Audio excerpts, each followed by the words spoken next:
यं संन्यासमिति प्राहुः यं संन्यासमिति प्राहुः योगं तं विद्धि पाण्डव योगं तं विद्धि पाण्डव मयः सन्न्यस्तसङ्कल्पो योगी भवति कश्चन यं संन्यासमिति प्राहुः योगं तं विद्धि पाण्डव मयः सन्न्यस्तसङ्कल्पो योगी भवति कश्चन यं संन्यासमिति प्राहुः योगं तं विद्धि पाण्डव मयि सन्न्यस्तसङ्कल्पो योगी भवति कश्चन। अनुवाद और तात्पर्य श्रील प्रभुपाद जी के द्वारा। श्रील प्रभुपाद की जय। हे पांडुपुत्र, जिसे संन्यास कहते हैं उसे ही तुम योग अर्थात परब्रह्म से युक्त होना जानो, क्योंकि इंद्रिय तृप्ति के लिए इच्छा को त्यागे बिना कोई कभी योगी नहीं हो सकता। तात्पर्य श्रील प्रभुपाद जी के द्वारा। श्रील प्रभुपाद की जय। वास्तविक संन्यास योग या भक्ति का अर्थ है कि जीवात्मा अपनी स्वाभाविक स्थिति को जाने और तदनुसार कर्म करे। जीवात्मा का अपना स्वतंत्र अस्तित्व नहीं होता, वो परमेश्वर की तटस्थ शक्ति है। जब वह माया के वशीभूत होता है तो वह बद्ध हो जाता है, किंतु जब वह कृष्ण भावना भावित रहता है अर्थात आध्यात्मिक शक्ति में सजग रहता है तो वह अपनी सहज स्थिति में होता है। इस प्रकार जब मनुष्य पूर्ण ज्ञान में होता है तो वह समस्त इंद्रिय तृप्ति को त्याग देता है, अर्थात समस्त इंद्रिय तृप्ति के कार्यकलापों का परित्याग कर देता है। इसका अभ्यास योगी करते हैं जो इंद्रियों को भौतिक आसक्ति से रोकते हैं। किंतु कृष्ण भावना भावित व्यक्ति को तो ऐसी किसी भी वस्तु में अपनी इंद्रिय लगाने का अवसर ही नहीं मिलता जो श्री कृष्ण के निमित्त न हो। फलतः कृष्ण भावना भावित व्यक्ति सन्यासी तथा योगी साथ साथ होता है। ज्ञान तथा इंद्रिय निग्रह योग के ये दोनों प्रयोजन कृष्ण भावनामृत द्वारा स्वतः पूरे हो जाते हैं। यदि मनुष्य स्वार्थ का त्याग नहीं कर पाता तो ज्ञान तथा योग व्यर्थ रहते हैं। जीवात्मा का मुख्य ध्येय तो समस्त प्रकार की आत्म तृप्ति को त्याग कर परमेश्वर की तुष्टि करने के लिए तैयार रहना है। कृष्ण भावना भावित व्यक्ति में किसी प्रकार की आत्म तृप्ति की इच्छा नहीं रहती। वह सदैव परमेश्वर की प्रसन्नता में लगा रहता है। अतः जिसे परमेश्वर के विषय में कुछ भी पता नहीं होता वही स्वार्थ पूर्ति में लगा रहता है, क्योंकि कोई कभी निष्क्रिय नहीं रह सकता। कृष्ण भावनामृत का अभ्यास करने से सारे कार्य सुचारू रूप से संपन्न हो जाते हैं। श्लोक संख्या 3। आरुक्षोर्मुनिर्योगं कर्म कारणमुच्यते योगारूढस्य तस्यैव शमः कारणम् उच्यते। अनुवाद तात्पर्य श्रील प्रभुपाद जी के द्वारा। श्रील प्रभुपाद की जय। अष्टांग योग के नव साधक के लिए कर्म साधन कहलाता है और योग सिद्ध पुरुष के लिए समस्त भौतिक कार्यकलापों का परित्याग ही साधन कहा जाता है।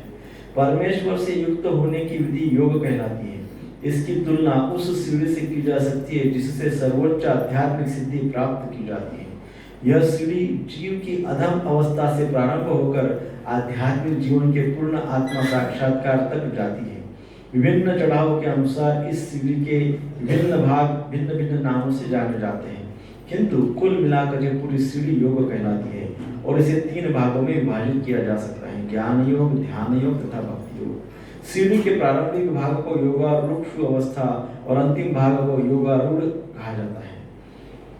जहाँ तक अष्टांग योग का संबंध है, विभिन्न यम नियम तथा आसनों के द्वारा ध्यान में प्रविष्ट होने के लिए आरंभिक प्रयासों को सकाम कर्म, आरंभिक प्रयासों को सकाम कर्म माना जाता है। ऐसे कर्मों से पूर्ण मानसिक संतुलन प्राप्त होता है, जिससे इंद्रिया वश में होती है। जब मनुष्य पूर्ण ध्यान में सिद्धहस्त हो जाता है तो विचलित करने वाले समस्त मानसिक कार्य बंद हुए माने जाते हैं। किंतु कृष्ण भावना भावित व्यक्ति प्रारंभ से ही ध्यान अवस्थित रहता है, क्योंकि वह निरंतर श्री कृष्ण का चिंतन करता है। इस प्रकार श्री कृष्ण की सेवा में सतत व्यस्त रहने के कारण उसके सारे भौतिक कार्यकलाप बंद हुए माने जाते हैं। ओम अज्ञानतिमिरान्धस्य ज्ञानाञ्जनशलाकया चक्षुरुन्मिलितं येन तस्मै श्रीगुरुवे नमः। श्रीचैतन्य मनोभीष्टं स्थापितं येन भूतले स्वयं रूप कदा मह्यं ददाति स्वपदान्तिकं। वन्देऽहं श्रीगुरु श्रीयुतपदकमलं श्रीगुरुं वैष्णवांश्च। श्रीरूपं साग्रजातं सहगणा रघुनाथान्वितं तं सजीवं साद्वैतं सावधूतं परिजनसहितं कृष्णचैतन्यदेवं श्रीराधा कृष्णपादान् सहगणा ललिता श्रीविशाखान्वितांश्च। हे कृष्ण करुणा सिन्धो दीनबन्धो जगत्पते गोपेश गोपिकान्त राधाकान्त नमोस्तुते। तप्तकाञ्चन गौराङ्गी श्रीराधे वृन्दावनेश्वरी वृषभानुसुते देवी प्रणमामि हरिप्रिये। वाञ्छाकल्पतरुभ्यश्च कृपा सिन्धुभ्येव च पतितानां पावनेभ्यो वैष्णवेभ्यो नमो नमः। जय श्री कृष्ण चैतन्य प्रभु नित्यानंद श्री अद्वैत गदाधर श्रीवासादि गौर भक्तवृंद।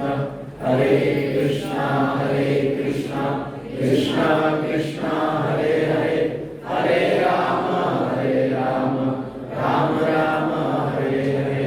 हरे कृष्णा कृष्णा कृष्णा हरे हरे, हरे राम राम हरे हरे।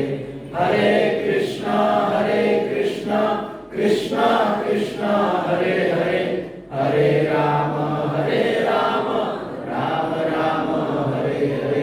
श्री प्रभुपाद की जय।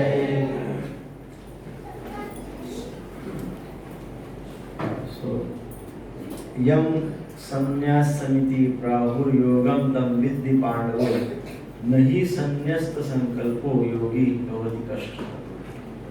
हे पांडुपुत्र, जिसे संन्यास कहते हैं उसे ही तुम योग अर्थात पर ब्रह्म से युक्त होना मानो, क्योंकि इंद्रिय तृप्ति के लिए इच्छा को त्यागे बिना कोई कभी योगी नहीं हो सकता। बहुत कठिन बात बताइए नहीं? इच्छा को त्यागो, है ना? यही तो सबसे बड़ी कठिनता है ना हमारे जीवन का परम क्या कहते हैं, सबसे उच्च कोटि का यदि ऑब्स्टेकल कोई है, अवरोध हमारे जीवन का सबसे बड़ा कोई है तो क्या है? इच्छा है। और यहाँ पे क्या कहा है? त्याग। कितनी सरल भाषा में कहा है, सिंपल, इच्छा को त्यागो, है ना?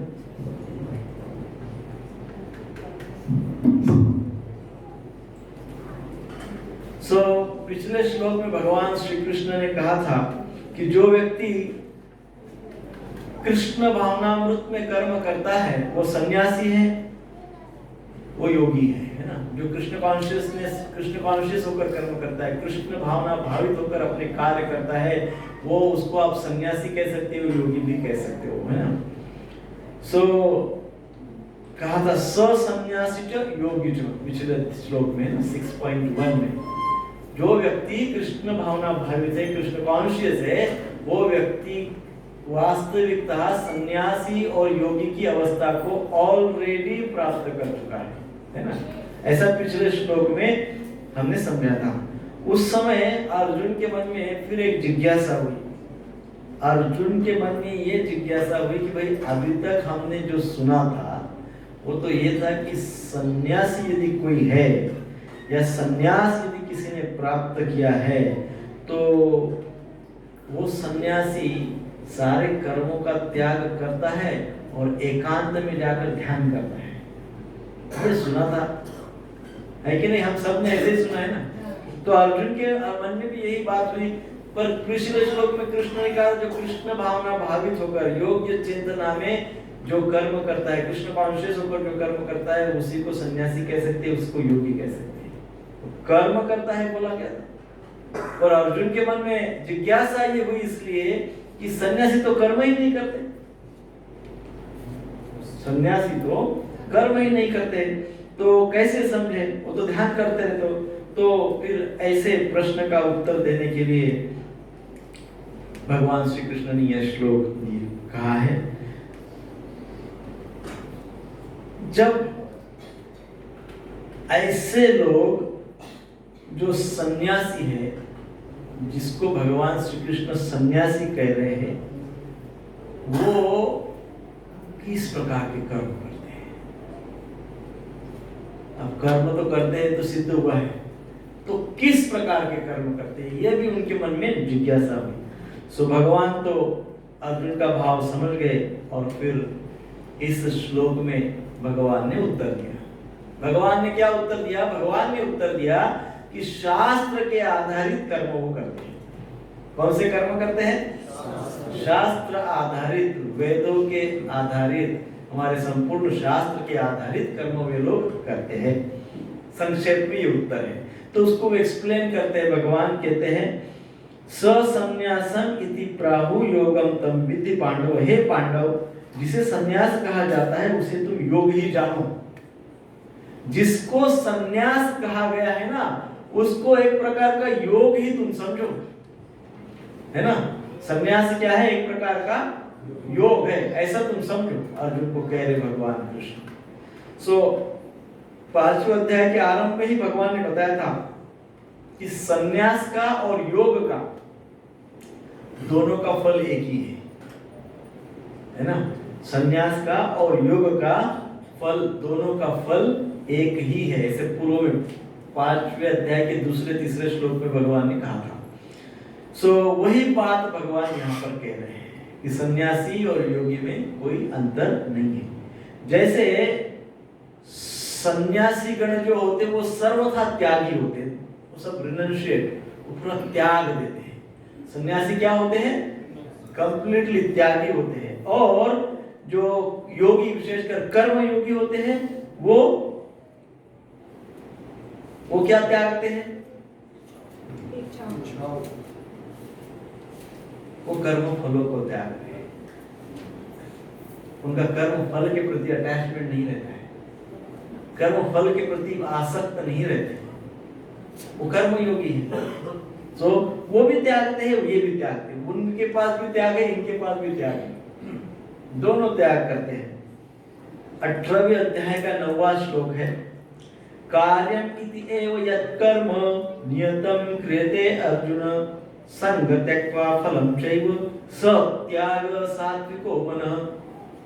तो भगवान कहते हैं, हे अर्जुन, जब मनुष्य नियत कर्मों को करणीय मानकर करता है तथा फल की आसक्ति को त्याग देता है तो उसका त्याग सात्विक कहलाता है। क्या करता है? जब कोई व्यक्ति अपने कर्तव्य कर्म को करते जाता है, अपनी ऑब्लिगेटरी ड्यूटीज वो करते जाता है।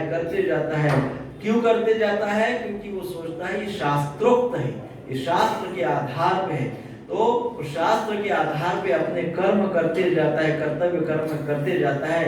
परंतु ये कर्तव्य कर्म करते वक्त एक बात की प्रिकॉशन लेता है। वो क्या प्रिकॉशन लेता है? वो कर्तव्य कर्मों का जो उसको फल मिलने वाला है भविष्य में, उसके प्रति वो आसक्त नहीं रहता है। वो भविष्य के फल की इच्छाओं को त्याग देता है। किसको त्याग देता है? फल को नहीं त्यागता है। किसको त्यागता है? उसको पता है कोई तो फल मिलेगा और भगवान दे देंगे जो देना है। मैं अपने कर्तव्य कर्म करता हूँ, फल जो भी मिलेगा मुझे स्वीकार है, क्योंकि फल तो देने वाले भगवान है। और जब भगवान कोई चीज दे रहे तो उसका स्वीकार करना चाहिए, वो कोई अच्छी हो कि बुरी हो। यश हो कि अपयश हो, कर्म का यश मिले या अपयश मिले, क्योंकि फल जो है वो डिपार्टमेंट भगवान के पास है, और भगवान वो देते, फल हमेशा भगवान देते हैं, कर्म हमेशा हम करते हैं। कर्म का कर्म के ऊपर हमारा अधिकार है, फल के ऊपर भगवान का अधिकार है। तो जो डिपार्टमेंट हमारा है नहीं उसका चिंतन क्यों करते हैं? फल ये डिपार्टमेंट हमारा है नहीं, कर्म ये डिपार्टमेंट हमारा है। तो जो डिपार्टमेंट हमारा है उसमें अच्छा परफॉर्म करो, अप्राइजल मिल जाएगा प्रमोशन मिल जाएगा, है ना। जो डिपार्टमेंट हमारा नहीं है उसकी चिंतन क्या करना है, उसका चिंतन न करें। तो इस प्रकार से वो व्यक्ति क्या करता है, फल का चिंतन नहीं करता है, फल के प्रति आसक्त नहीं होता है, तो इस प्रकार से फल की इच्छा को त्याग देता है, फल की इच्छा को त्याग देता है कि नहीं। सो जिससे उसका जो पदार्थों के साथ रिलेशन जो है, मटेरियल के साथ जो रिलेशनशिप है, संसार के साथ, मटेरियल वर्ल्ड के साथ जो उसकी रिलेशनशिप है, वो कट ऑफ हो जाती है, क्योंकि वो ज्यादा सोचता ही नहीं उसके बारे में, वो सोचता है भगवान के बारे में। कर्म करता है, सुबह उठेगा, जब तब सेवा साधना करने के पश्चात सीधा काम हो जाएगा, अपनी ऑब्लिगेटरी ड्यूटी कर्तव्य कर्म पूर्ण करेगा, कर्तव्य कर्म पूर्ण करने के पश्चात घर पे आएगा, अपना साधन करेगा, साधना करेगा, फिर विश्राम करेगा। उसको वो चिंता नहीं कि मुझे क्या मिलेगा क्या नहीं मिलेगा, मैं प्रामाणिक होकर कर्तव्य कर्म करता हूँ, ये उसको चिंता नहीं। तो इसलिए उससे क्या हो जाता है, वो बाकी चीजों से वो कर्तव्य कर्म की फल की चिंता करने लगेगा, तो फिर वो क्या हो जाएगा, उसके प्रति आसक्त होते जाएगा। वो फल के संबंधित जितने भी विषय है, जितने भी लोग हैं, उनके प्रति भी आसक्त हो जाएगा, है ना। और फिर उसके आध्यात्मिक जीवन में डेविएशन हो जाएगा, क्योंकि वो व्यक्ति, विषय, पदार्थ, इनके प्रति आसक्त होने के कारण उसकी एंजाइटी नित्य बढ़ती रहेगी, आवेग नित्य बढ़ता रहेगा। वो डिपेंड हो जाएगा किसके ऊपर, व्यक्ति, कर्मफल, जो सारे पदार्थ, प्रकृति, इनके ऊपर निर्भर हो जाएगा, क्योंकि उनके प्रति आसक्त हो गए। जिसके प्रति व्यक्ति आसक्त हो जाता है, उसके प्रति व्यक्ति निर्भर, डिपेंड हो जाता है उसके ऊपर। फल के प्रति आसक्त हो गया, अर्थात क्या हो गया, फल के ऊपर, कृष्ण के ऊपर निर्भर नहीं है, कृष्ण पर डिपेंड नहीं रह गया, वो किसके ऊपर डिपेंड हो गया, फल के ऊपर डिपेंड हो गया। फल के ऊपर डिपेंड हो गया अर्थात मटेरियल के ऊपर डिपेंड हो गया। और मटेरियल कैसा है, चलचित्तम चलत वित्तम चंचलम इदं सर्वम। मटेरियल कैसा है, चंचल है, वो कब धोखा देगा, कभी तो अच्छा बनेगा, कभी तो बुरा बनेगा, कभी कोई परिस्थिति क्रिएट करेगा, कभी कोई भिन्न भिन्न परिस्थिति क्रिएट करता जाएगा। सो वो व्यक्ति क्या रहेगा, नित्य आवेग में रहेगा। जो फल के ऊपर निर्भर हो जाएगा वो नित्य एंजाइटी में रहेगा, है ना। वो भगवान पे डिपेंडेंसी कम हो जाए, भगवान पे डिपेंड नहीं रह पाएगा, उसको सतत चिंता लगी रहेगी। सो इसलिए जो योगी होते हैं, कर्म योगी होते हैं, वो क्या करते हैं, वो फल की चिंता को त्याग देते हैं, अपने कर्म अच्छे से करते हैं, फल जो मिलेगा सो मिलेगा। इस तरह सन्यासी भी कर्तृत्वाभिमान का त्यागी है और कर्मयोगी भी इच्छाओं का त्यागी है, अतः दोनों ही त्यागी है। तात्पर्य है कि योगी और सन्यासी में कोई भी भेद नहीं है, ऐसी पहले पंक्ति में बताया गया है। तो दूसरी पंक्ति में अतिशय महत्वपूर्ण बात बताई गई है, नहीं असन्यस्त संकल्प योगी भवति कश्चन। इंद्रिय तृप्ति की इच्छा को त्यागे बिना कोई योगी नहीं बन सकता। अब थोड़ा ध्यान दीजिए, पहले पंक्ति में क्या कहा है, पहले पंक्ति में ये कहा है कि सन्यासी और योगी के बीच का अंतर बताया है। सन्यासी सब कुछ त्याग देता है और योगी क्या करता है, फलों की इच्छाओं को त्याग देता है। ये हो गया। अब दूसरी पंक्ति में क्या कहा गया है, इंद्रिय तृप्ति की इच्छा को त्यागे बिना कोई योगी नहीं बन सकता। तो फल की इच्छा अर्थात कौन सी इच्छा? इंद्रिय भोग की इच्छा। हम फल की इच्छा कर रहे हैं, हमको फल के प्रति आसक्ति है। इसका सिंपल सरल भाषा में अर्थ है हम भोगी है। कौन है? हम इंद्रिय भोग करना चाहते हैं, हम भोगी है। तो यही बात। और जो कोई भी भोगी है, जिसके पास भी इंद्रिय तृप्ति है, वो योगी कैसा बन सकता है? कोई भोगी योगी कैसा बन सकता है? भोगी व्यक्ति को कहो सुबह 5 बजे उठ के 16 माला जप करना है, करेगा? वो तो बोलेगा अरे नींद को भोगने दो मुझे अच्छे से। उसको बोला अभी एकादशी आ रही है, एकादशी का व्रत करो, आपको ये सब नहीं खाना है, फास्ट फूड भ्रष्ट फूड। करेगा? नहीं करेगा, भोगी है। वो नहीं कर पाएगा, तप नहीं कर पाएगा, साधना नहीं कर पाएगा। सो जो भी इंद्रिय तृप्ति की इच्छा रखता है वो कैसा है? भोगी है। वो तप साधना नहीं कर सकता है। सो अब जो मन में जो इच्छाएं होती है, स्फूर्तियां होती है, एक प्रकार की इसी स्फूर्तियां होती है। कोई विचार, अनेकों प्रकार की स्फूर्तियां होती है ना? एकदम कभी व्यक्ति अचानक एब्सर्ड बिहेवियर करते हैं, एकदम विचित्र सा आचरण करते हैं। आपने अच्छा खासा था अभी तक, अचानक ये क्या हो गया इसको? कभी है ना, अच्छा खासा व्यक्ति अचानक अपोजिट बिहेवियर एक्सप्रेस करता है अचानक। कभी लोग अरे उसने वैसा किया, उसने ऐसे किया, है ना? तो ये क्या होता है? अनेकों प्रकार की वृत्तियां, अनेकों प्रकार की स्फूर्तियां अंदर पड़ी रहती है। ऐसे अनेकों स्फूर्तियों में से किसी एक स्फूर्ति को मन चिपक जाता है। मन चिपक जाता है अर्थात क्या? एक स्फूर्ति को मन एक्सपांड करता है, एकदम एक्सपांड करता है। जैसे बहुत सारी इच्छाएं मन में, सिनेमा देखना है, चौपाटी घूमने जाना है, भेलपुरी खाना है, लेकिन सुबह जल्दी मतलब उठकर 7 बजे की लोकल भी पकड़ना है, रात को एक आध सिनेमा भी देखना है। कितनी स्फूर्तियां हैं? बहुत सारी स्फूर्तियां हैं, मटेरियल डिजायर्स बहुत सारी।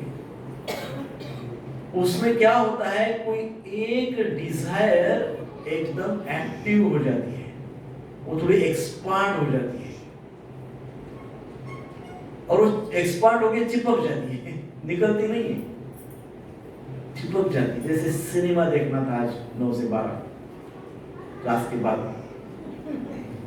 9 बज गया ना, 9:15 बज गया, 9:30 बज गया। जब डिजायर तो बहुत थी, एक्सपांड भी हो गई थी, लेकिन अब वो देखना नहीं हुआ तो चिपक गई वहीं पे। तो घर पे गए, घर पे जाने से तो कल रात को 9 बजे तक वही मन में चिंतन चलता रहा, और कल रात को 9 बजे सिनेमा देखने गए।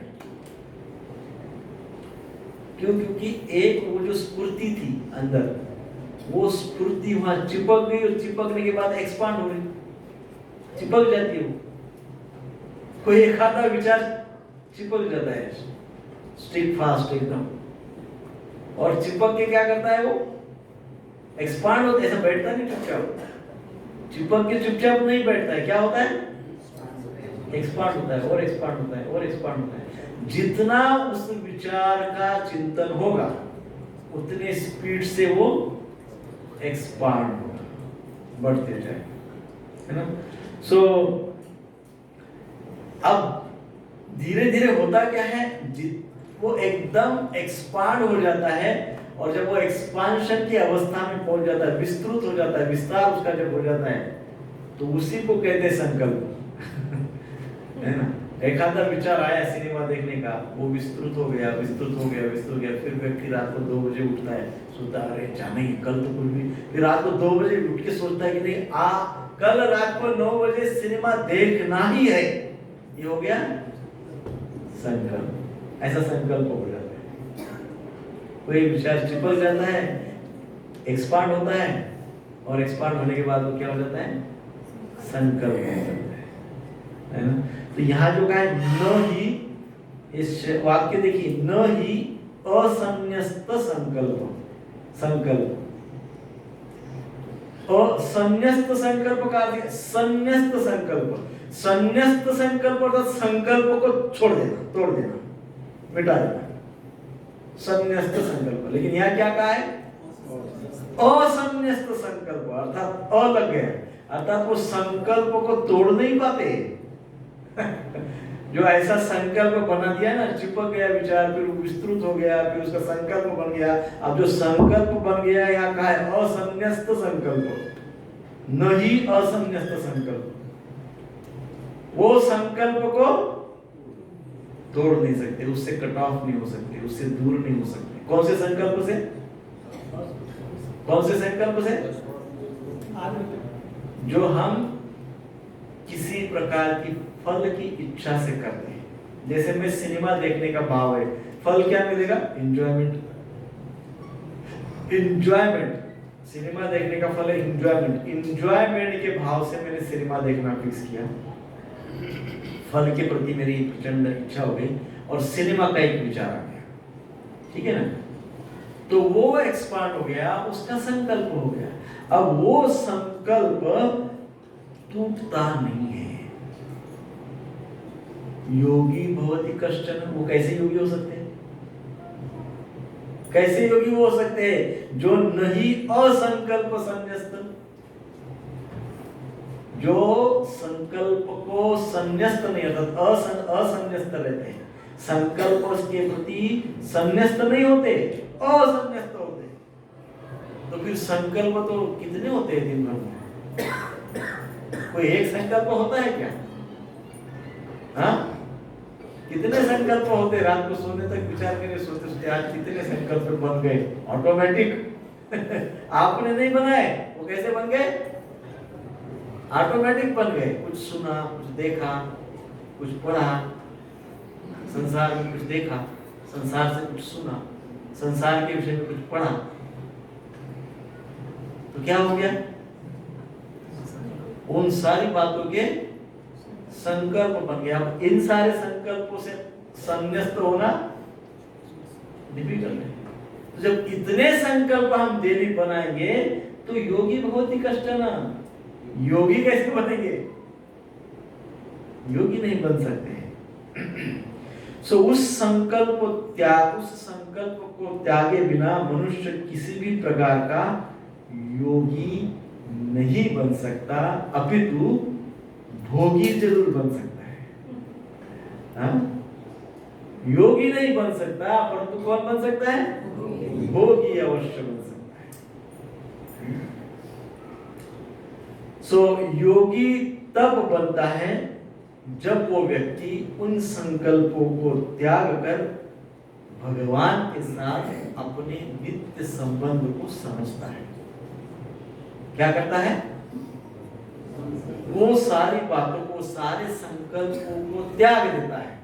सारे संकल्पों को त्याग कर मेरा भगवान के साथ क्या रिलेशन है, मैं संसार में क्यों आया हूँ, मैं ऐसी परिस्थिति में क्यों आया हूँ, ये मेरे साथ क्या हो रहा है, प्रकृति क्या है, जीवात्मा क्या है, काल समय क्या है, कर्म क्या है, ईश्वर क्या है, मेरा ईश्वर के साथ, परमेश्वर के साथ, भगवान के साथ संबंध क्या है। जो ये समझता है, क्या कहा गया है? जो ये सारे संबंध का केवल की सारी बातों को समझता नहीं है, अपितु इन सारी बातों का अनुभव करता है।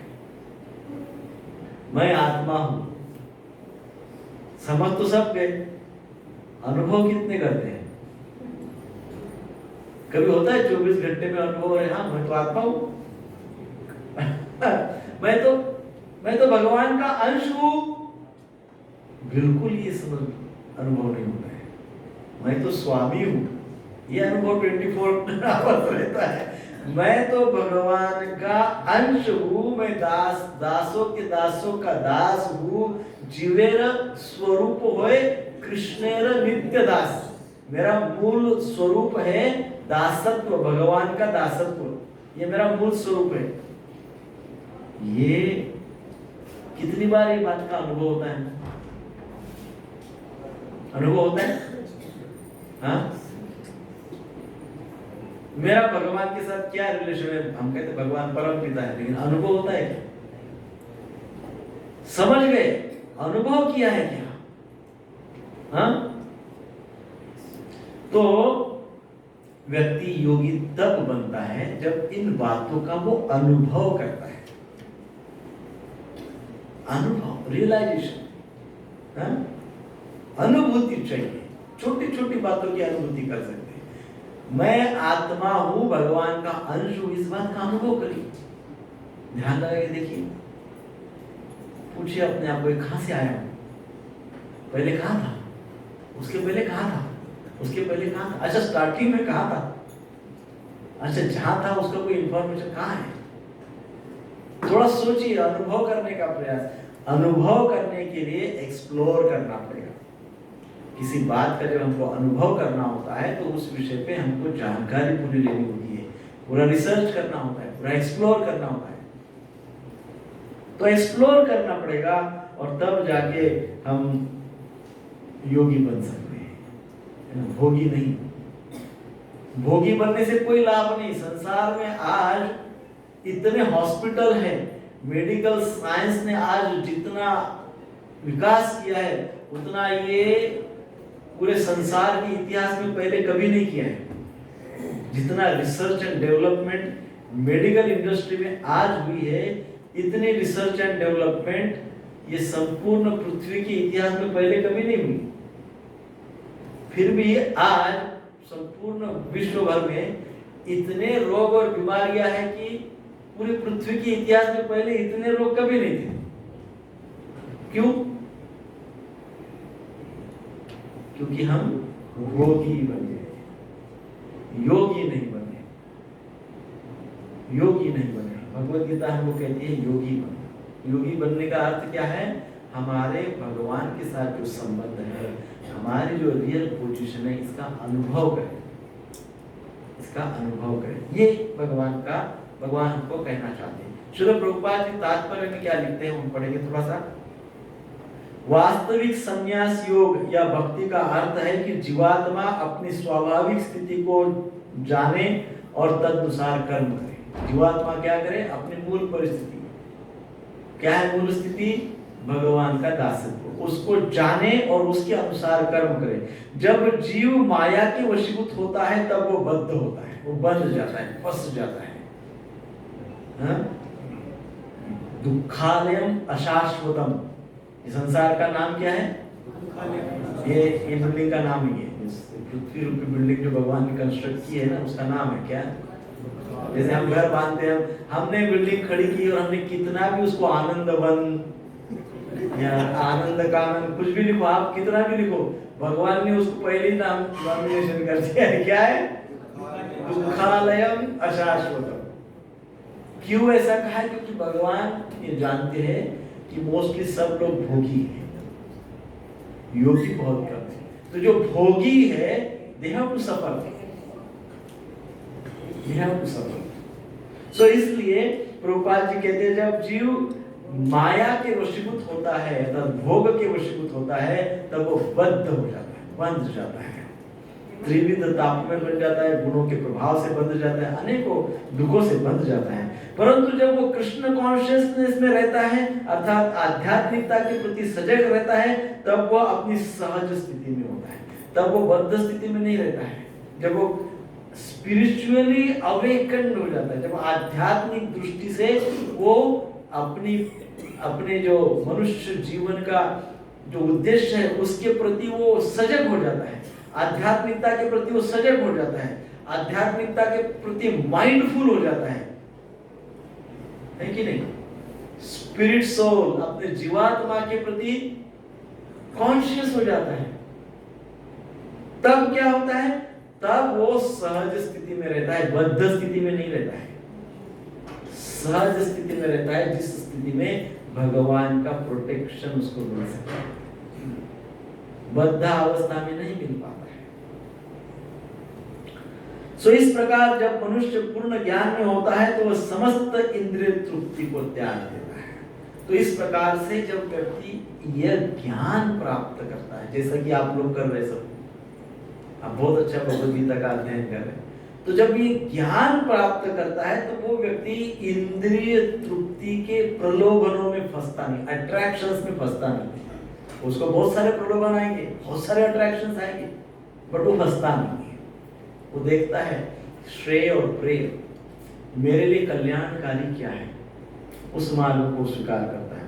परंतु कृष्ण कॉन्शियस व्यक्ति को तो ऐसी किसी भी वस्तु में अपनी इंद्रियों को लगाने का अवसर ही नहीं मिलता है। कितनी सुंदर बात प्रभुपाद जी कह रहे हैं। परंतु जो भक्त होते हैं, वो भक्तों की स्थिति क्या है? वो भक्तों की स्थिति ये है कि पूरे जीवन भर वो भक्ति में लगे रहते हैं। उनको अपने इंद्रियों को इधर उधर लगाने के लिए टाइम कहाँ मिलता है? उनको समय ही नहीं मिलता है। ऑलरेडी उनकी इंद्रियां कृष्ण में लगी हुई है, भक्ति में लगी हुई है, आध्यात्म में लगी हुई है, स्पिरिचुअल नॉलेज में लगी हुई है। तो उनकी इंद्रियों को इधर उधर भागने के लिए, भोग करने के लिए समय कहाँ है? समय ही नहीं है। इसलिए फलतः क्या होता है?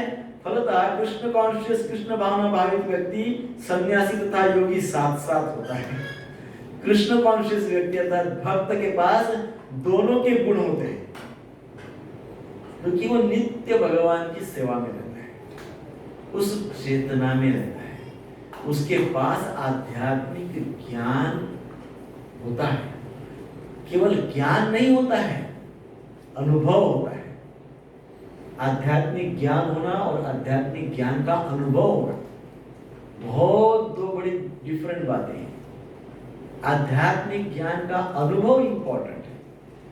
आध्यात्मिक ज्ञान तो आज हर गली में आपको बड़े ज्ञानी मिल जाएंगे। मीरावड़ के हर गली में जाएंगे तो बड़े बड़े ज्ञानी बैठे सब। अनुभव किसको हुए? आचरण में किसके हैं ज्ञान? ज्ञान को आचरण में कौन ला रहा है? और आचरण में लाकर ही अनुभव लिया जा सकता है। Without practice no realisation. केवल थ्योरी से काम नहीं चलेगा, प्रैक्टिकल करना होगा। इसलिए प्रभुपाद जी कहते हैं कि वह सदा भगवान की प्रसन्नता में लगा रहता है। अतः जिसे भगवान के विषय में कुछ भी पता नहीं होता वही स्वार्थ पूर्ति में लगा रहता है। जिसको अध्यात्म के विषय में कुछ पता नहीं, आत्मा के विषय में कुछ पता नहीं, परमात्मा के विषय में कुछ पता नहीं, भगवान के विषय में कुछ पता नहीं, जब उसको कुछ पता ही नहीं है तो वो किस चीज का बना हुआ है? वो जिस चीज का बना हुआ है, जिस शरीर है, मन है, बुद्धि है, अहंकार है, तो इन चीजों में वो पड़ा रहेगा। आध्यात्म तो उसने प्राप्त ही नहीं किया, ज्ञान तो प्राप्त ही नहीं किया, तो वो क्या करता है? वो व्यक्ति अपने स्वार्थ पूर्ति में ही लगा रहता है। वो हमें जिसको भी मिलेगा, मंदिर में भी आएगा तो देखेगा कि मंदिर से मुझे क्या लाभ मिलेगा, मंदिर से मुझे क्या लाभ? पूछते, जैसे अभी आप सब लोग लाइफ मेंबर हैं, बहुत बार लोग हमको पूछते हैं लाइफ मेंबर के लिए बोला जाता है, हमको क्या मिलेगा? हमको मंदिर क्या देगा? है कि नहीं? क्योंकि वो चित्त ही इस प्रकार से ट्रेंड हुआ है कि केवल व्यवहारिक बात समझ में आती है, लाभ और हानि। तो प्रभुपाद जी कह रहे हैं कि अतः जिसे भगवान के विषय में कुछ भी पता नहीं होता वही स्वार्थ पूर्ति में लगा रहता है। वो नित्य मुझे क्या मिलेगा ये सोचते रहता है। क्योंकि कोई भी व्यक्ति निष्क्रिय नहीं रह सकता। अब मान लो कोई व्यक्ति भगवान में, अध्यात्म में, आध्यात्मिक ज्ञान में नहीं है, आध्यात्मिक ज्ञान नहीं ले रहा है, तो वो निष्क्रिय तो नहीं बैठेगा, कुछ तो करेगा। और वो जो कुछ भी करेगा वो स्वार्थ के लिए करेगा। जो कुछ भी करेगा वो स्वार्थ के लिए करेगा।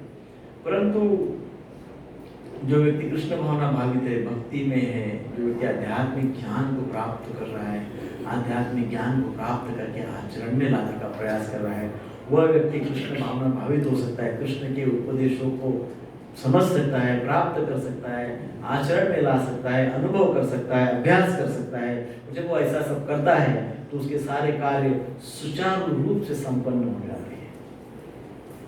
वो भी कार्य करता है तो उसके सारे कार्य कैसे हो जाते हैं? सुचारू रूप से संपन्न हो जाते हैं। सब आप एक सिंपल बात है, संन्यास और योग की साधना भिन्न भिन्न है। जैसे देखा जाए सन्यासी की और योगी की साधना, जो साधना करने का पद्धति है। योगी व्यक्ति भक्ति योगी, ज्ञान योगी, कर्म योगी, ये क्या करते हैं? कर्म फल पे अटैच न होकर अपने कर्म करते रहते हैं। परंतु सन्यासी क्या करते हैं? कर्म फल को त्याग देते हैं। इसलिए साधना का जो टाइप है, पद्धति है, वो भिन्न भिन्न है, अलग अलग है। पर संकल्पों का त्याग दोनों के लिए अप्लाई होता है। संकल्पों का त्याग ये कॉमन त्याग है सबके लिए। Devotees, everybody, devotees, non devotees, कर्मीज, व्होएवर, संकल्प का त्याग। सो रोज सोचना चाहिए। जैसे आप कंप्यूटर चलाते हैं ना, तो कंप्यूटर चलाते वक्त बिना बुलाए वायरस घुस जाते हैं। हाँ, आपका एंटीवायरस यदि एक्टिव नहीं होगा तो क्या होगा? सिस्टम करप्ट हो जाएगा, है कि नहीं? ऐसे ही हमारे ये मन में भी ना बिना बुलाए अनेकों वायरस रूपी संकल्प घुस जाते हैं। रोज रात को एक माला जप करिए और क्या करिए? वायरस को क्लीन करते हैं ना, फॉर्मेट करते हैं ना, या स्कैन। एक माला जप करके अपने चित्त का स्कैनिंग रोज रात को करिए। नहीं तो ये संकल्प दिन भर में जितने हो जाते हैं आपको ही पता नहीं, हमको ही पता नहीं कितने संकल्प हो सकते हैं, you never know. So daily शांत सोने के, अपनी 16 माला तो रोज करते ही आप, लेकिन ये एडिशनल एक माला सोने के पहले शांत बैठिए और एक माला जप। सारे संसार को भूल जाइए, एक माला जप करते रहो। कर्म को, अपने पोजीशन को, अपने जॉब को, अपने आप को, अपनी स्वयं की आइडेंटिटी को भूल जाइए। जैसे सो जाते हैं ना, नींद लग जाती है, तो नींद में सेटिस्फेक्शन बहुत अच्छा लगता है, बहुत बढ़िया फ्रेश लगता है नींद होने के बाद। क्यों? क्योंकि हम अपने आप को भूल जाते हैं। नींद में मैं भूल जाता हूँ कि मैं अमुक हूँ, मैं तमुक हूँ, मैं प्राणवल्लभ दास हूँ, मैं भूल जाता हूँ, नींद में सो जाता हूँ। फिर नींद से उठता हूँ तो एकदम फ्रेश लगता है। क्यों? क्योंकि उतना 5, 6, 7 घंटा जो भी है, उतनी देर में भूल गया मैं, मेरी जो मटेरियल आइडेंटिफिकेशन है मैं भूल गया। कितना अच्छा लगा, भूल गया। सो ऐसे ही अपने अहंकार को दूर रखिए, अपना भूल जाइए। एक माला सोने के पहले जप कर लीजिए, सारे संकल्पों को न्यूट्रलाइज कर दीजिए। आज के संकल्प आज ही न्यूट्रलाइज कर दीजिए। आज के संकल्प कल ले जाएंगे, फिर कल के वो पायलअप हो जाएंगे। ऐसे हफ्ते भर के हजारों हिमालय बन जाएंगे संकल्प, फिर डिलीट करना मुश्किल है। तो इसलिए रोज के संकल्प रोज सोने के पहले डिलीट कर, शांति से सो जाओ। भगवान का नाम जप करके सो जाएंगे तो जो निद्रा होगी उसको योग निद्रा कहते हैं। कौन सी निद्रा? कौन सी निद्रा को कहते हैं? योग निद्रा। भगवान के नाम का जप, एक माला जप करके संकल्प को डिलीट करके जब सो जाएंगे तो उसको क्या कहते हैं? तो रोज योग निद्रा करिए। 6.3 अष्टांग योग के नवसाधक के लिए कर्म साधन कहलाता है और योग सिद्धि पुरुष के लिए समस्त भौतिक कार्यकलापों का परित्याग ही साधन कहा जाता है। थोड़ा सा टेक्निकल है, थोड़ा कॉन्सेंट्रेट करिए, थोड़ा तो अच्छे से समझेगा।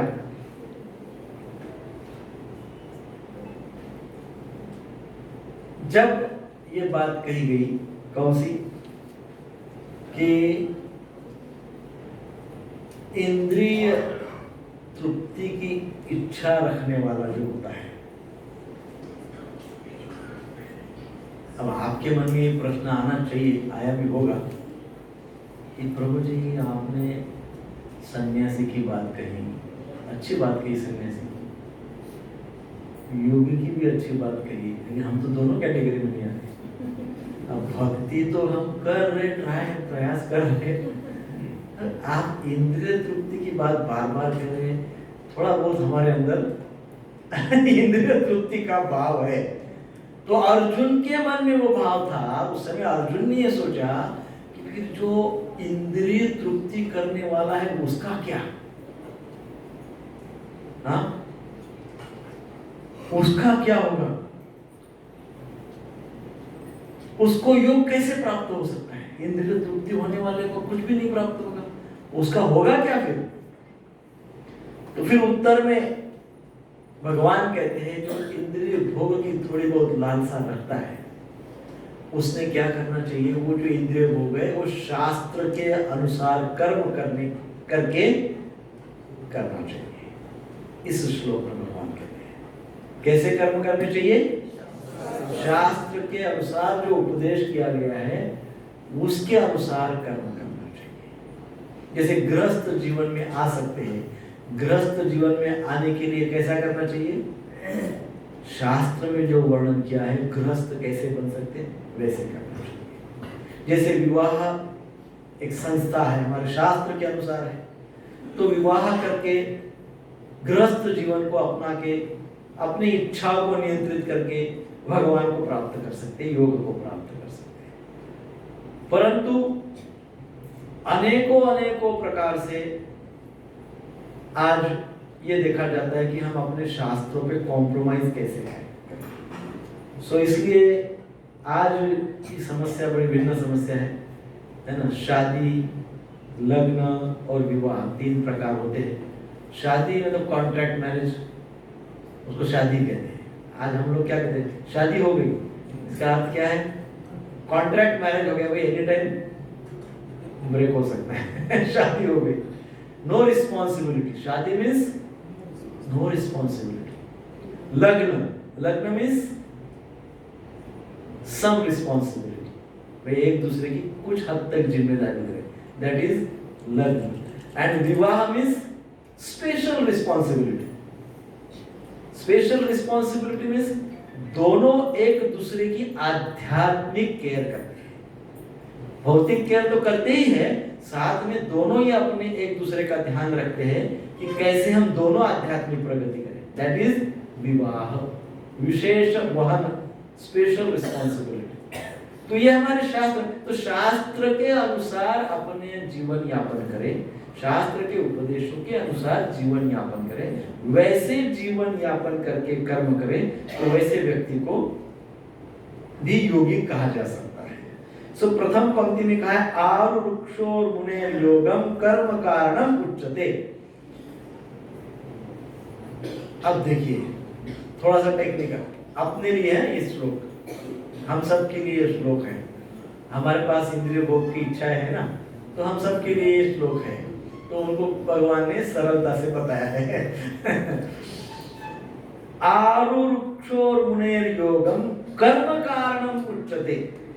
आरुक्ष अर्थात जो नव साधक, जो नया है, जो ट्रेनी है ना, जो बहुत अच्छा योगी नहीं है, बहुत अच्छा स्पिरिचुअलिस्ट नहीं है, बहुत अच्छा भक्त नहीं है, तो अपने जैसा नया उसको कहा गया आरुक्षो। सो जो नव साधक है उसके लिए कर्म ही साधन कहलाया गया, उसको तो कर्म करना ही पड़ेगा। हाँ,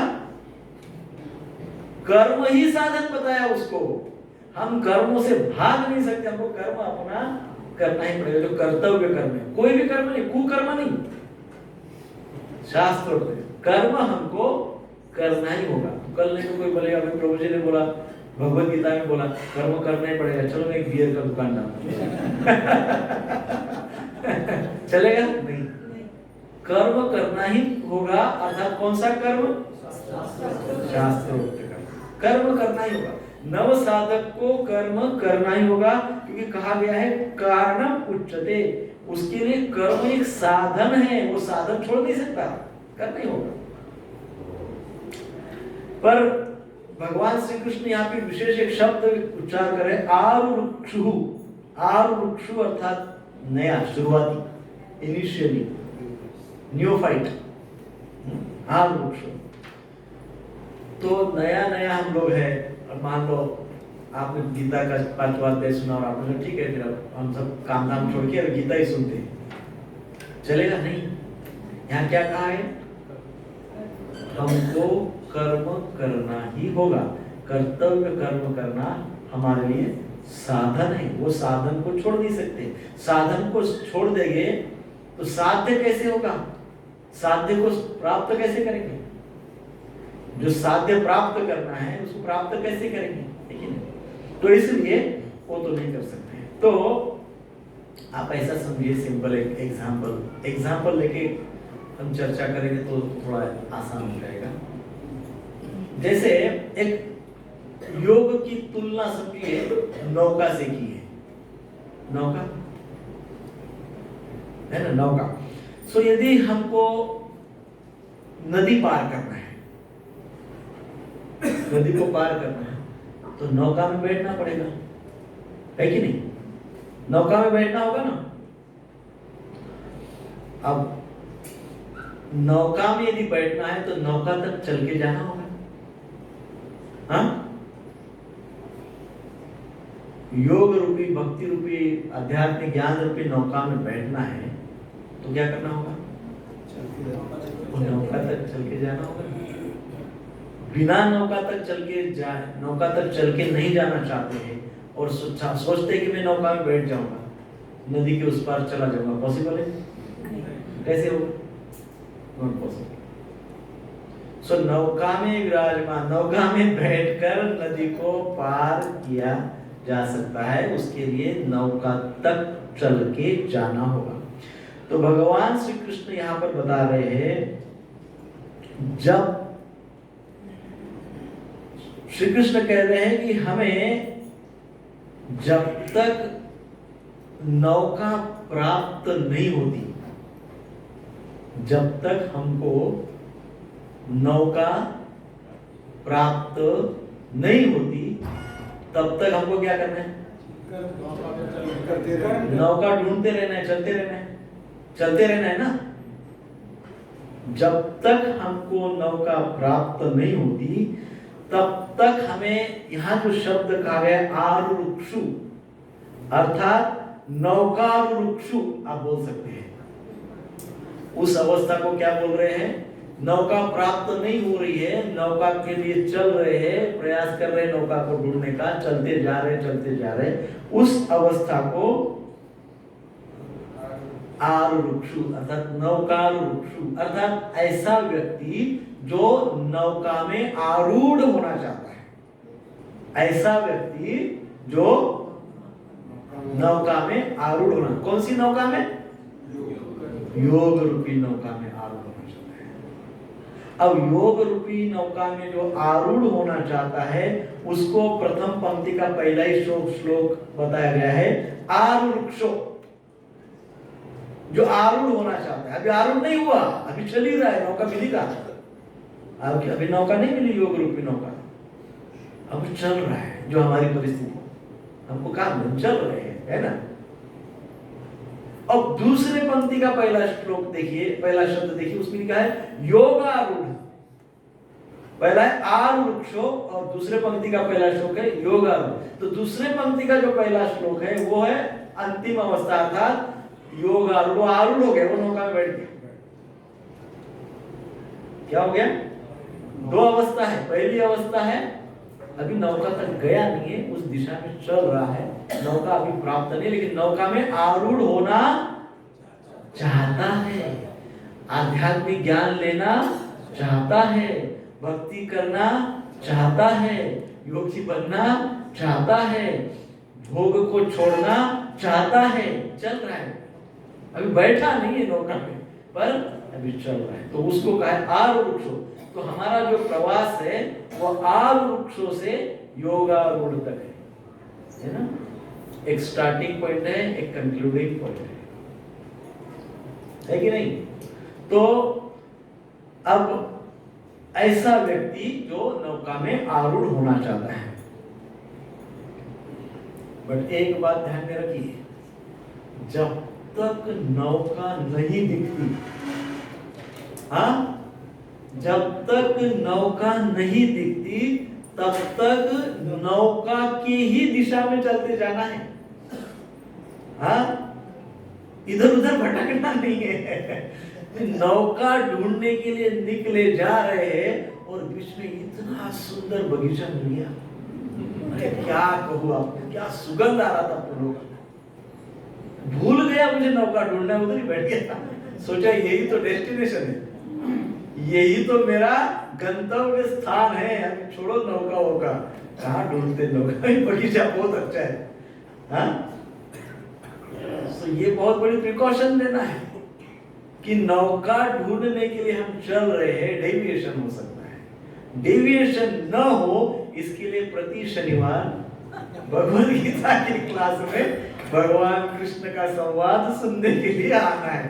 एक शनिवार भी मान लो गैप हो गया तो आप समझो बगीचा में चले जाएंगे। तो उस दिन क्या करना है, मान लो किसी कारण से कोई क्लास नहीं है, तो उस दिन क्या करना है, अपने आप को स्पिरिचुअल आध्यात्मिक एक्टिविटी में थोड़ी देर, उस समय जिस समय क्लास होता है, एक्टिव रखना है। स्पिरिचुअल बातों में, आध्यात्मिक बातों में नाम जप करो, कुछ भगवान की कथा श्रवण करो, मंदिर में आओ, संध्या आरती करो, भगवान का दर्शन लो, प्रसाद पाओ, भक्तों से मिलो, चले जाओ, है ना। सो ये बहुत महत्वपूर्ण बात है।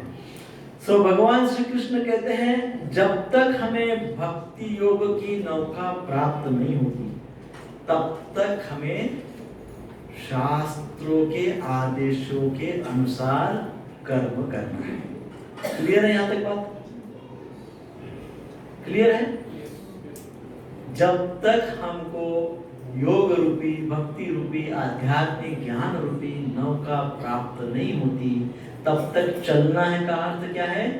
शास्त्र के आदेशों के अनुसार कर्म करना है। विपरीत कर्म कदापि नहीं करना है, कुकर्म कदापि नहीं करना है। शास्त्रों के आधार पे हमको कर्म करना है। सो इसलिए भगवान इस श्लोक में कह रहे हैं कि योग में जो आरूढ़ होना चाहते हैं, जो आरूढ़ नहीं हुए, जो योग में, भक्ति में, ज्ञान में आरूढ़ होना चाहते हैं, उनके लिए कर्म ही उपाय है। इसलिए क्या उपाय है? परंतु कौन से कर्म? क्योंकि अभी तक नौका में नहीं बैठे हैं ना, तो कर्म ही उनको बैठाएंगे, पर शास्त्रोक्त कर्म।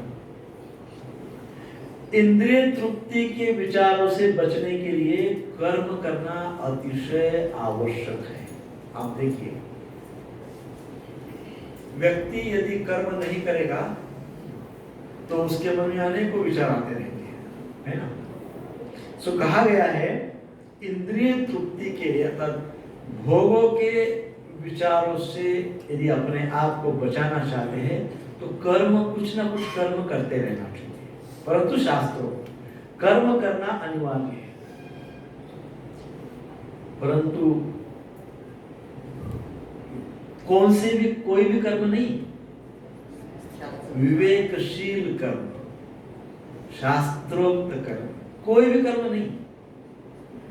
ऐसा नहीं है कि कोई भी कर्म करते रहो तो आपके इंद्रिय तृप्ति के विचार मिट जाएंगे, नहीं, उल्टा भी हो सकता है, वो कर्म और ज्यादा विचार देंगे इंद्रिय भोग के, यदि वो कर्मों में विवेक नहीं है।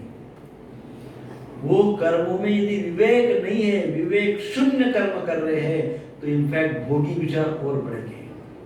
विवेकशील, विवेक संपन्न कर्म कर रहे हैं तो ये जो अनवांटेड थॉट्स है, अननेसेसरी जो विचार उत्पन्न हो रहे हैं ना, अपने आप डिलीट हो जाएंगे। कौन से कर्मों से? एक्चुअली कर्म विचारों को नहीं मारते हैं, कर्म भोगी विचारों को नहीं मारते हैं। कौन मारता है? कौन मारता है? विवेक। कर्म करने से विचार कम आते हैं, है ना, इम्बैलेंस करने वाले विचार या कुविचार कम आते हैं, ऐसा बोलते हैं। परंतु कर्म करने से कुविचार नहीं कम होते हैं, केवल कर्म से कम नहीं होते हैं। यदि वो कर्म विवेकशील है तो कम होते हैं। तो एक्चुअली ऐसे कुविचारों को मारने वाला कौन है? कर्म के साथ जो विवेक है वो। कर्म के साथ, और कर्म करते वक्त कोई विवेक ही नहीं है, कुछ भी कर्म कर रहा है, कुछ भी कर्म कर रहा है, शास्त्र का कोई संबंध ही नहीं है ना। जो मन को अच्छा लगा वो कर लिया, कोई भी कर्म कर लिया, तो वो विवेक है नहीं। उस कर्म में विवेक कहाँ है? विवेक कहाँ प्राप्त होता है? विवेक शास्त्र से प्राप्त होता है। कहाँ से प्राप्त होता है? शास्त्र से विवेक प्राप्त होता है। और फिर वो विवेक के साथ जब हम कर्म करते हैं, तब अनवांटेड थॉट्स, अनावश्यक विचार नष्ट हो जाते हैं। व्यक्ति का मन स्थिर हो जाता है, शांत हो जाता है, स्ट्रांग हो जाता है। ऐसे जो कर्म है विवेकशील कर्म, अर्थात आध्यात्मिक चेतना में रहकर किए हुए कर्म। विवेकशील कर्म अर्थात क्या?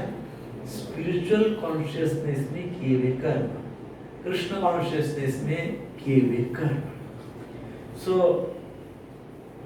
विवेक सभी के पास होना चाहिए, अर्थात दूसरा उसका अर्थ है शास्त्र सभी ने पढ़ना चाहिए।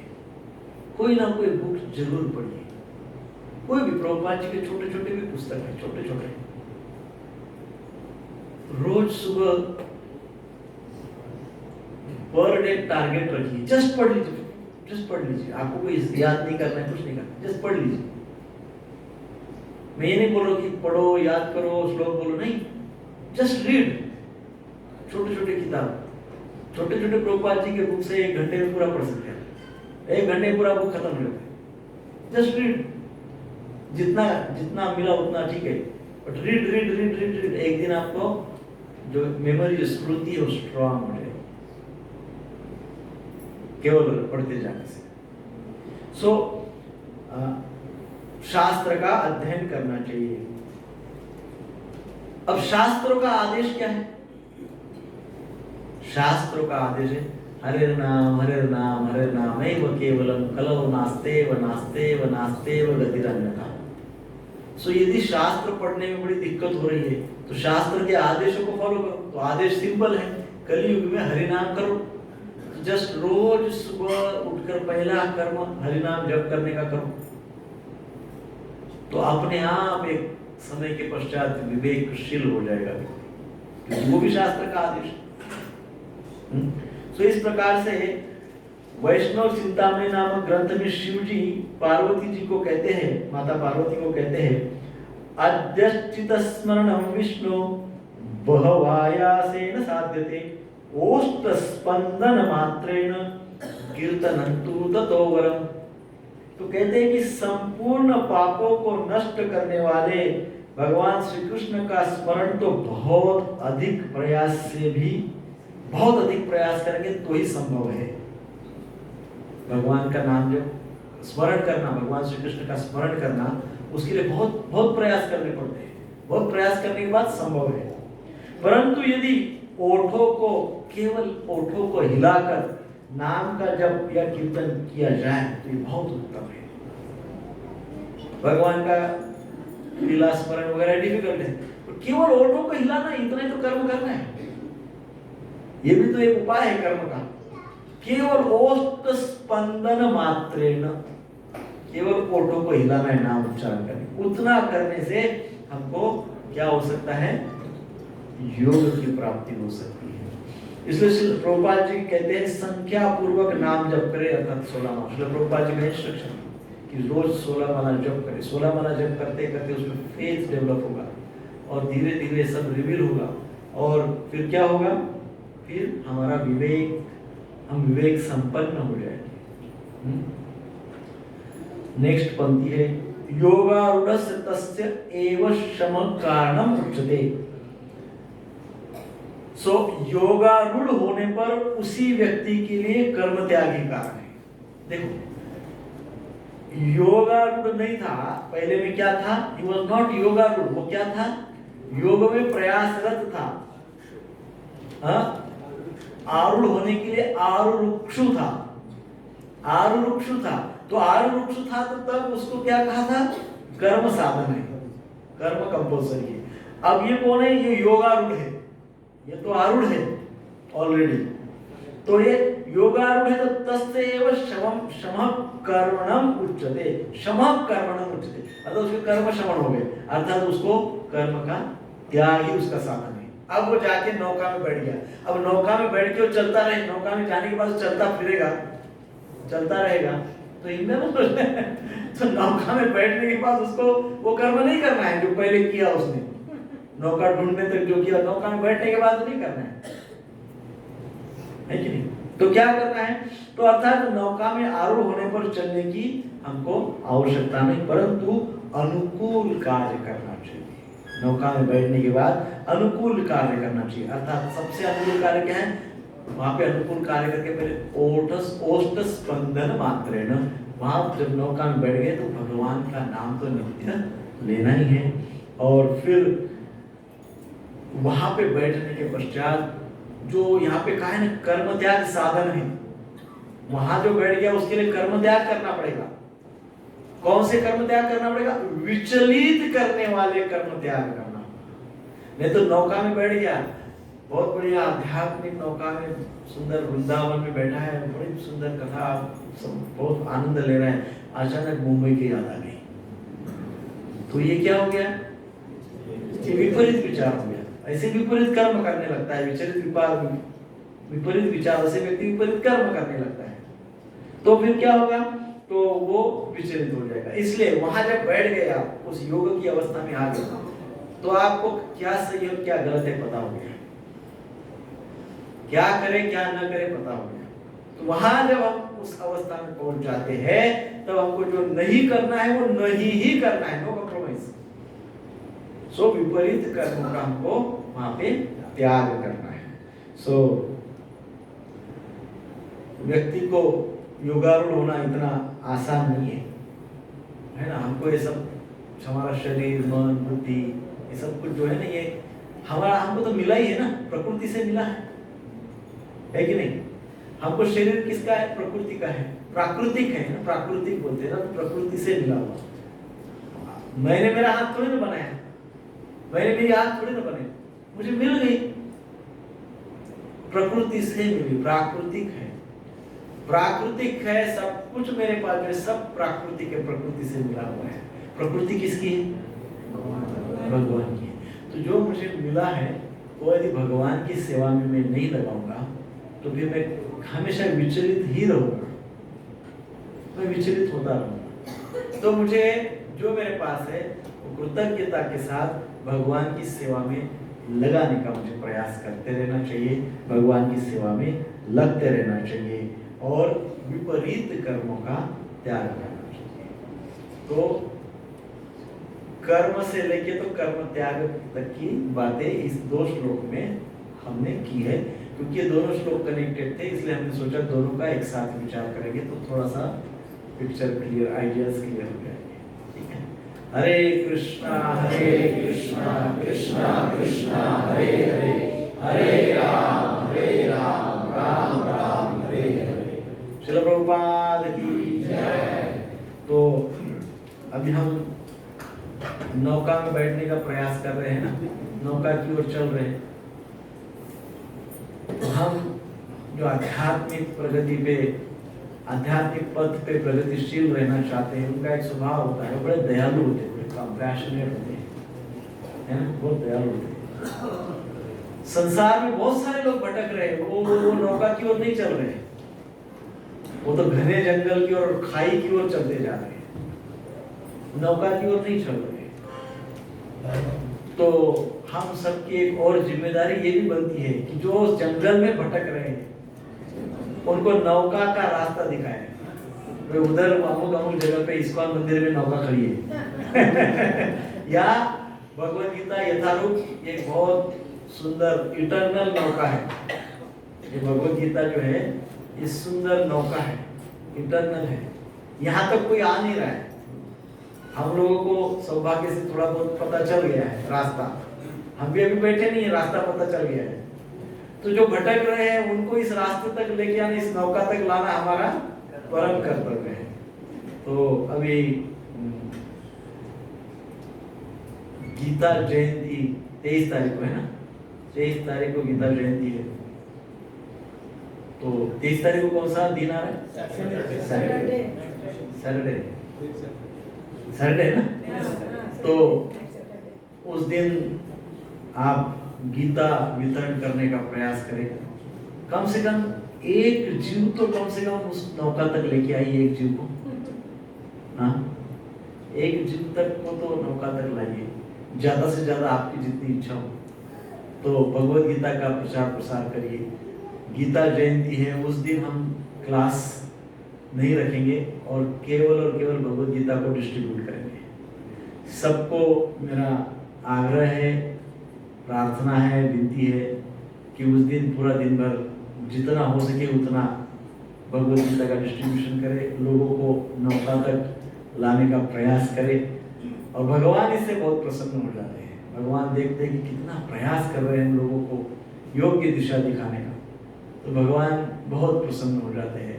तो बहुत सिंसियरली, प्रामाणिकता के साथ आप भगवत गीता का डिस्ट्रीब्यूशन कर सकते हैं। भगवत गीता नहीं है तो आप ग्रुप में हमको बताइए, आपको भगवत गीता प्राप्त कराई जाएगी। तो नेक्स्ट सैटरडे क्लास नहीं होगा, है ना, भगवत गीता डिस्ट्रीब्यूशन होगा। हरे कृष्णा कृष्णा कृष्णा हरे हरे, हरे राम राम राम हरे। श्रील प्रभुपाद की जय। किसी का कोई प्रश्न है? नहीं है तो अनाउंसमेंट।